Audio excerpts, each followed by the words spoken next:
The economic realities today are that trucks on the roadway simply do not have enough insurance. Many of the trucks on the roadway have a minimal amount of insurance. Right now it's $750,000. That may go up.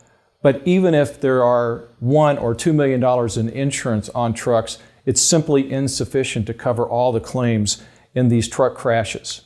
One of the first things you need to do if you have a truck crash case is to preserve the vehicles involved in the crash. That means all the vehicles. That means the truck, the trailer, any motor vehicles involved in the crash. If components are separated from the vehicles, preserve the components. They're important. They may be one of your product defects you need to look at or maintenance claims.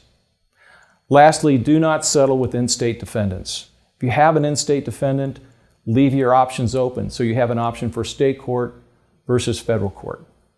If you need a preservation letter, be sure to contact us. We'll be happy to provide that. But let me emphasize, the preservation letters need to go out immediately. They need to go out the day you have the case, the day you're hired on the case. We've seen truck companies destroy trucks in 24 hours.